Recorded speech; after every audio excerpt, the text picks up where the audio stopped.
1. I worked security for years, and was good at my job and took it seriously. While working at the mall, we had a dispatcher and a guard. The dispatcher would literally document everything. You checked an area and radio it, documented. They would also make all the required calls. Maintenance needed notified, done. After 1 year of patrol, I got moved to dispatch and loved it. It also came with a pay raise. I did that for another year and a half. I had a great co-worker, and we got everything taken care of in a timely manner. Well, one day he fell asleep and was fired instantly. That's where things went downhill fast.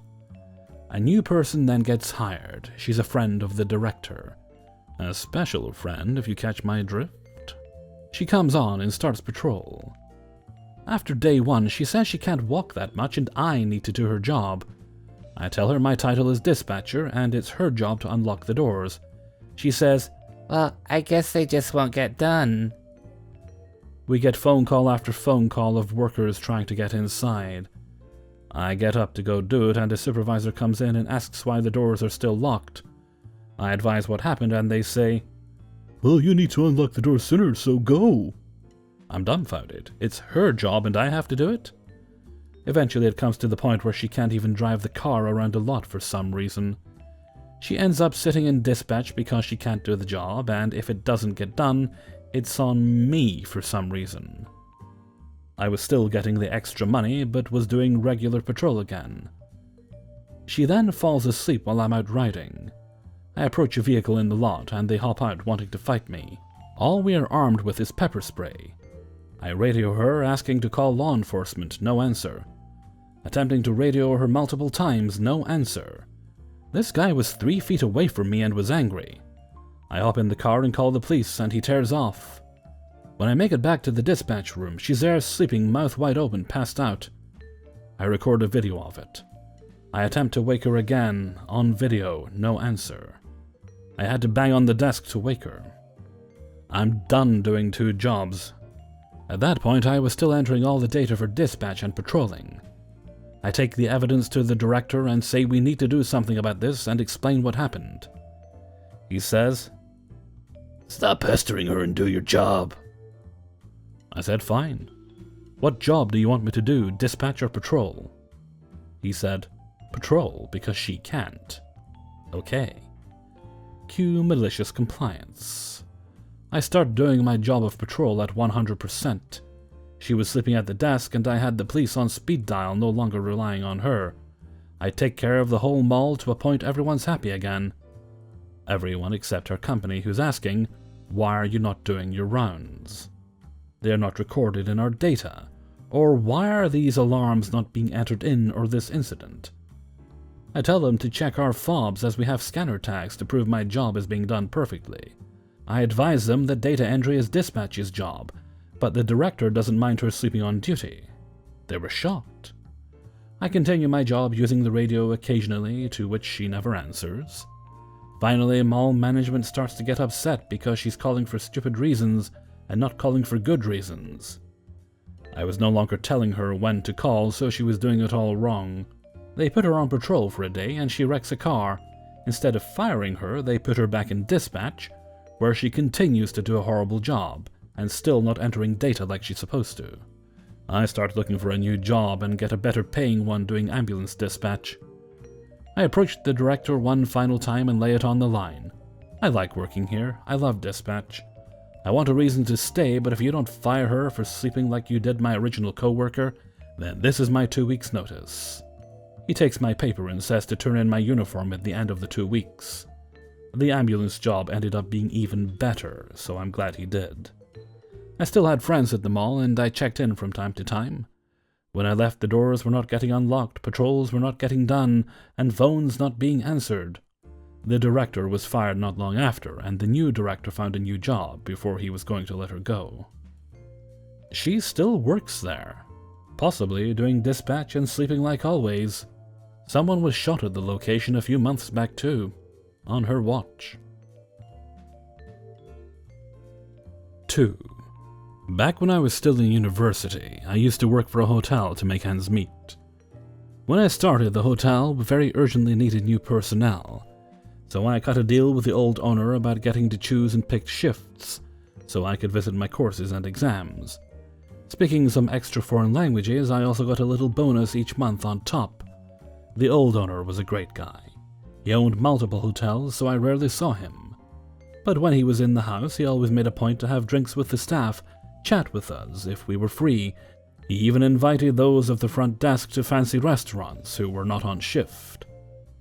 Fast forward, I had worked in the hotel for a few years now and was nearing the completion of my studies, so it wouldn't have been an eternity until I had to quit anyway, as I was of course more interested to work in my field of study. As part of my deal with the old owner, I mostly chose to work night shifts, allowing me to visit my courses at university during the day. To make up for my privileges, I had picked up the habit of doing some extra work in the dead of night other shifts would normally have to do, when I, on contrast, could have sat around and stared at the walls. People were grateful for the help in the beginning, and we became a rather tight-knit group, but over time people rotated in and out. When the old owner retired and his asshole of a son took over the business as the new owner, I already feared the worst. The new owner didn't like me very much. I never found out the exact reason for that one. I was at that point nearly the sole veteran from when I started. Among the tasks I had taken on was doing light clerical tasks to ease the manager's job in the morning. For that, I generally had to use the manager's network account. One night, while doing my lists, I logged into the manager's account and email to do my job. Then I saw an email with my name in the subject line. I know it's not nice to snoop, but of course I read it. Turns out the new owner wanted to get rid of me. I still had my old employee contract with the bonuses for foreign language abilities, and was allowed by my contract to pick and choose shifts. I can only assume these privileges are what made the new owner hate me. No idea if he had other reasons, because to be honest, these seem very weak to me. But he couldn't fire me without cause. On top of that, I would be owed a severance if fired. And generally, there were not enough bodies in the shift rotation without me, though the new owner didn't seem to understand that point as the emails told me. I looked for more email concerning me and found them. There was an email chain between some of the employees, the manager and the new owner. I was of course not CC'd, as I was the hated topic. The employees didn't like me hogging the night shifts, because those paid better and for every night you worked, you got paid the night bonus. The manager was the only one rather neutral on the matter and just curbed their enthusiasm to get rid of me, as they needed me to be fully staffed. The new owner and my colleagues actively conspired to make a hostile work environment, so I would quit of my own volition. I was furious. I thought about a variety of reactions, from egging their cars to burning down the hotel, but I settled on a less crazy method of revenge. I called my uncle at 2 a.m. asking for advice. My uncle is a lawyer. So for sake of proof, I forwarded myself all the emails. I made photos, printed them out, made copies, and filmed the whole deal just to be sure. My uncle told me to sit tight and see if things got worse, or if it was just bluster. And so I gave it a few days. And things did take a turn. Snide remarks about my looks, clothing, and so on were only the tip of the iceberg. Some of the colleagues were just as professional as before, but the conspirators always left extra work for me or pawned off shift duties they normally had to do onto me. I always kept a spare shirt and suit for work, just to have a change, which suddenly disappeared.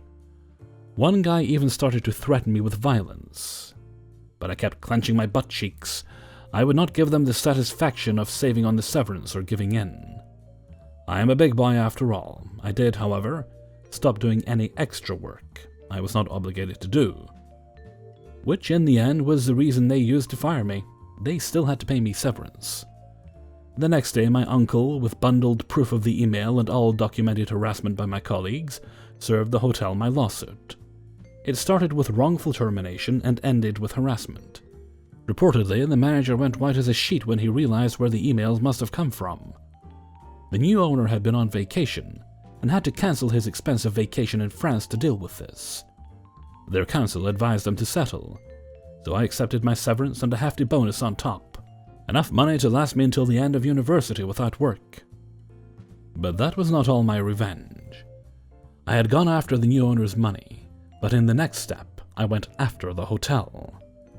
I had used all the spare time during the night shifts alone to document every last violation of city, county, district, state, and federal law I could find. That went from minor things like some harmless mold under the kitchen sink to substantial violations like modifications to the building. The building was under a limited form of historical protection by federal law, on the ground of it being built and inhabited by somewhat important historical figures a few hundred years back. So every renovation or change in floor plans needs to be signed off on by a committee, which can take ages. There is also a grant paid to the new owner by the government for keeping the building intact as is. So with my uncle's help, I sent documentation of every violation I could find to the corresponding agency. In 1 month, everything from health, building code, fire safety, to the finance and work police crawled over the hotel. In the end, it was the building and fire inspectors that shut the place down.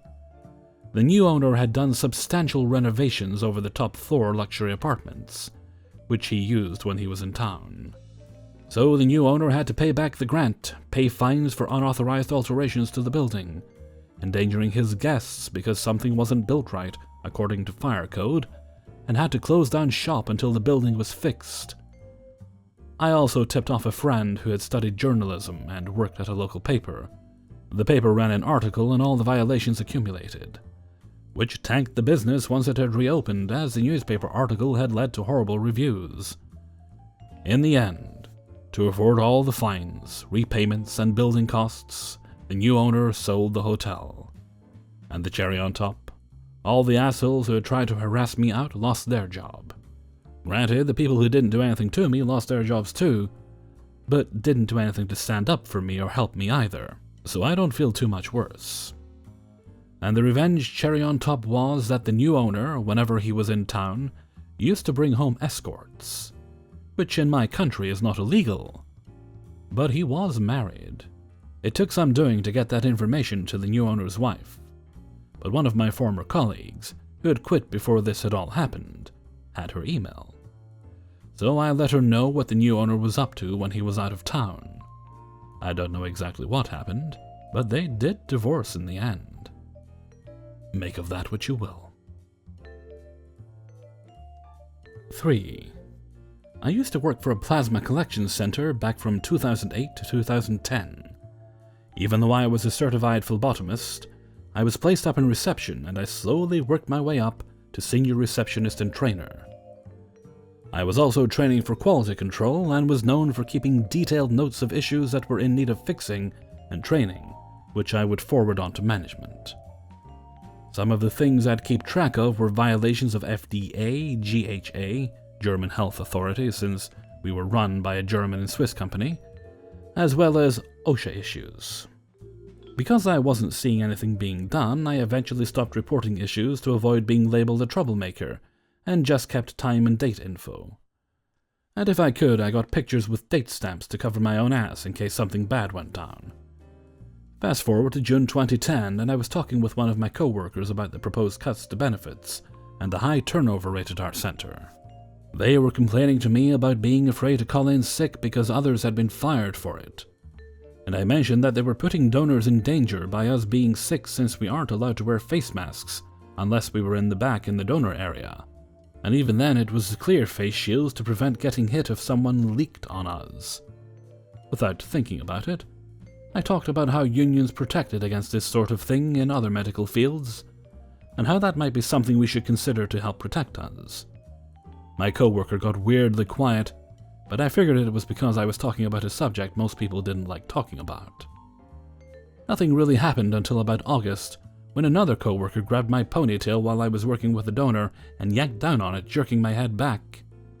I'd informed everyone never to touch my hair because it was a trauma trigger for me from being abused, and so this coworker knew I would wind up in panic mode from this. She'd seen it happen before when a donor touched my hair, so this was deliberate. I remember telling her not to do that again, or I would make her get away. She of course walked up and yanked my hair even harder, and I hit her. The supervisors went into damage control mode as I fled the area still in a panic response, and one of them cornered me and demanded I write down what happened because I had assaulted someone on the property. I wrote my side as well as told them to check security footage, since the camera was aimed right at the booth I was working at and had clear view of the events. Turned out everyone else told an entirely different and creepily similar story than what I told, and the footage couldn't be found even though less than half an hour had passed.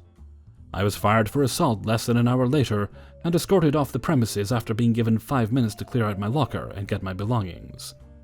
So on to the revenge, which was two-pronged. My partner was there on that day and saw what happened and tried to offer to write up what he saw, but was denied.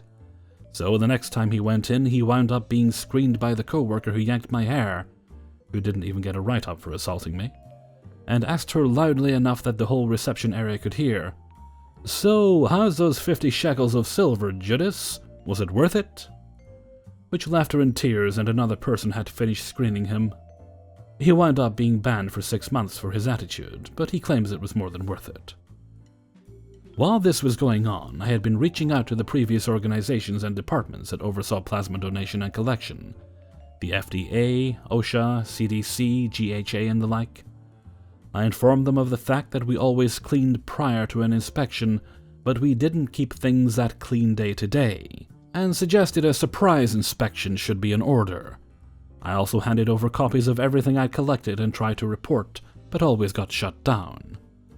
I learned a few months later that all of the management and several other of the techs and supervisors were all suddenly reassigned, and the FDA, GHA, and OSHA had all slammed fines on the center for violations dating back almost the whole time I worked there.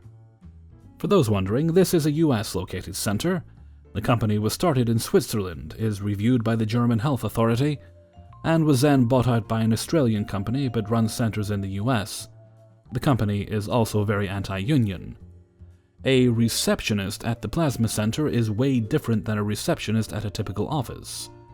We're responsible for donor intake, donor screenings including minor blood collection, checking levels such as hematocrit and protein, and verifying donor eligibility, on top of things such as keeping donor files up to date, cleaned up if they're too big, making a new file, quality control, and assisting in areas needed such as the donor floor or processing.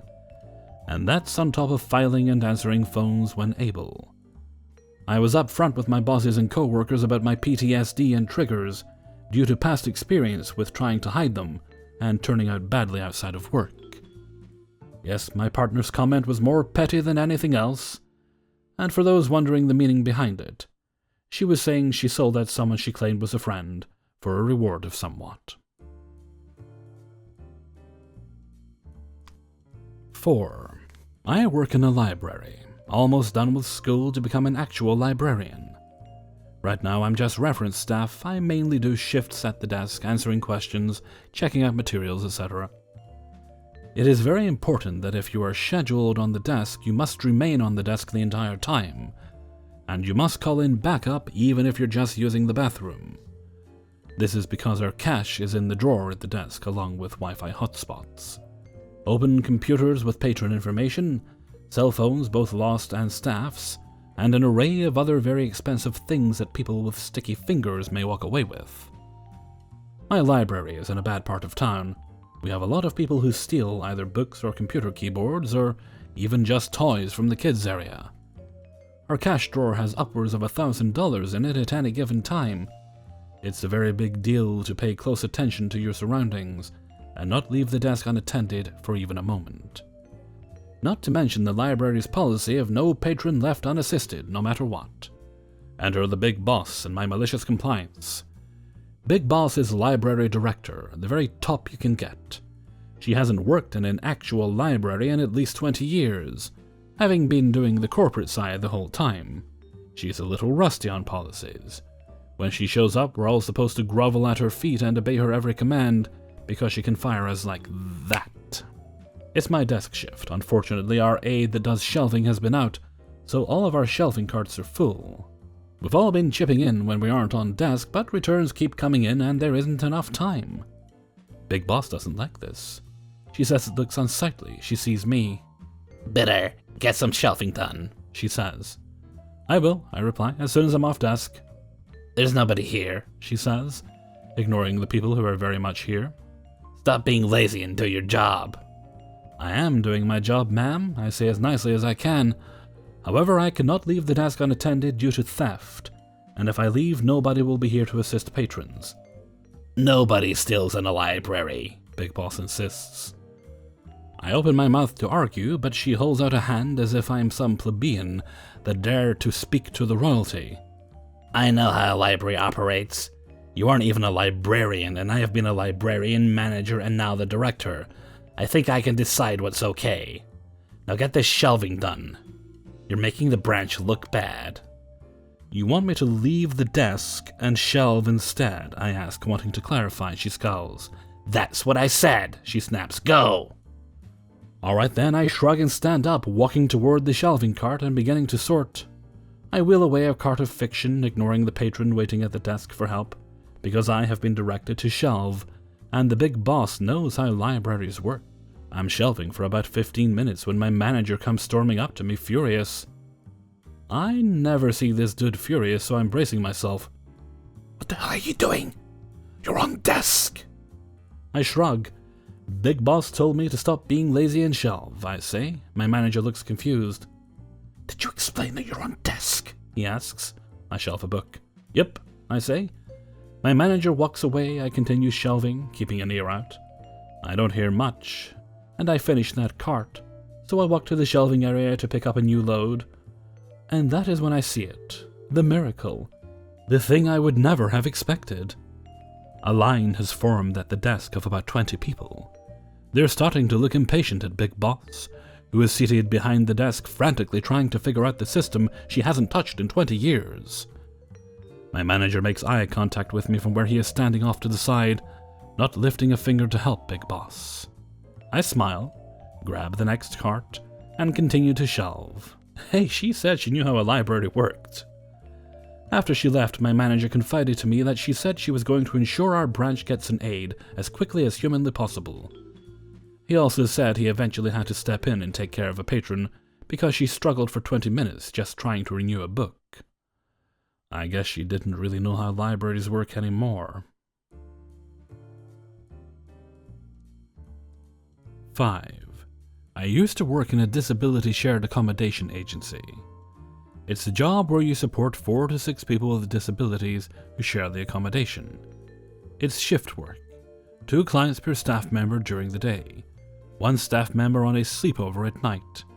The rosters are 4-week rotating rosters. I was employed on a 0.75, meaning I work 75% of what is considered full-time, equating to 57 hours a fortnight. Working shifts sucked, but the pay was good. I was working in a house I'll call Sunup. Sunup had 4 residents and 7 workers. Each house had a house supervisor. They reported to the cluster manager who managed 6 houses. Cluster managers report to the CEO. By company policy, leave requests are first in, best dressed, meaning you need to put your leave in earlier to ensure you get it. I was transferred to Sunup from a 6-client house due to my qualifications and situations I cannot legally disclose. I worked for the first year, got to know the staff, clients, house supervisor, etc. There was an obvious clique between 4 staff members. Each school holidays, 3 would apply for leave, and 1 would call in sick with a medical certificate, covering the same amount of time. They would always rotate who is sick to hide what they were up to. They were friends outside of work who would party together. After a year, the house supervisor fell sick. One of the clique members, Karen, was appointment acting supervisor, and it went to hell. She tried reducing my hours and giving extra time to a friend. I pointed out that I'm contracted for 57 hours a fortnight, so I'm getting paid for 57 hours a fortnight. Her friends got extra shifts, were given the best shifts, and were all around favored by Karen. In January, I put in leave for March school holidays. Karen rejected it on the grounds that others had already submitted leave. Her clique had all applied for this time. I left this alone. In March, I checked the leave calendar for the June school holidays.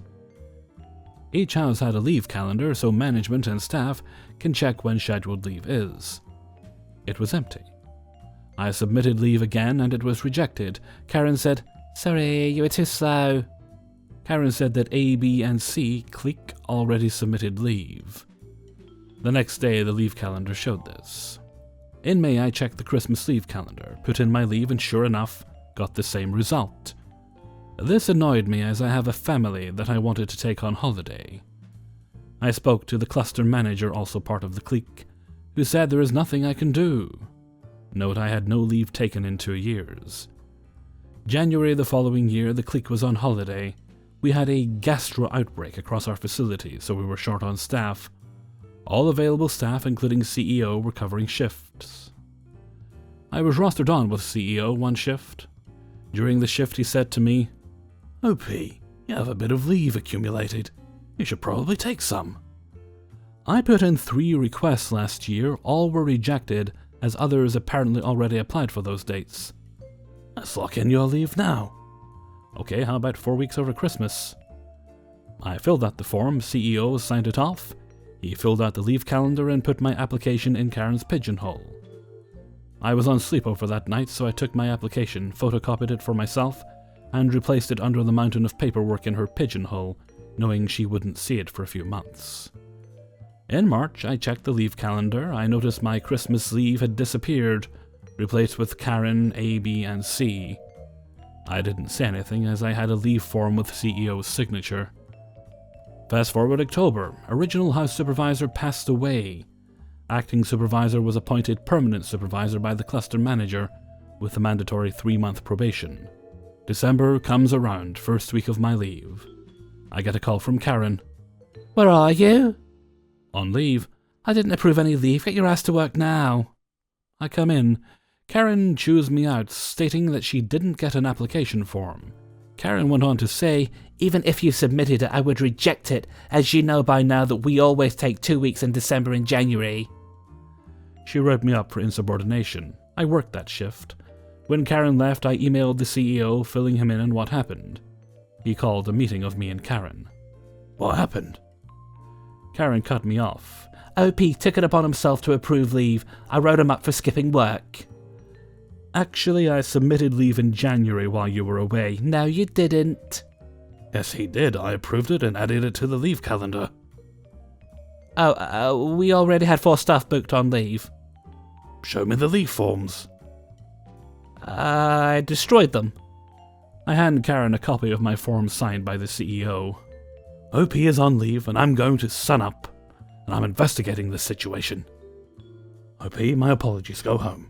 I'm extending your leave by an extra week." I go home, come in 4.5 weeks later to be told that Karen has lost her promotion. She is on thin ice. CEO found out that Karen had been rejecting leave requests.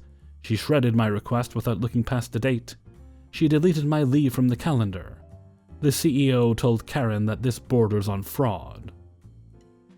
The CEO also separated the clique to different houses. He changed the leave policy to state that he must sign off leave requests in addition to house supervisor and cluster managers.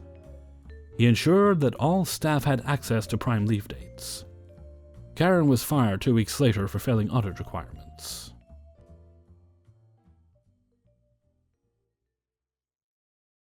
Hey everybody, Hellfreezer here, and thank you very much for listening to Revenge is Ice Cream, number 39. And thank you very much to everybody who allowed me to use their stories in this video. Just going to keep this outro a little bit on the short side. I know I can ramble on a little bit in some of them, but we'll keep this one short. Mostly because I'm at the end of a long recording session and my throat's a little bit raw. You ever get to that point where you know you've got a certain amount of work to do, so your body's like, okay, you're going to get this amount of energy, go! Then as soon as that work's done, it's like you've hit a wall and you're okay, sleepy time now. Well, I'm pretty much there at the moment. So I'm going to head off. So until next time, thank you very much for listening, and take very good care of yourselves.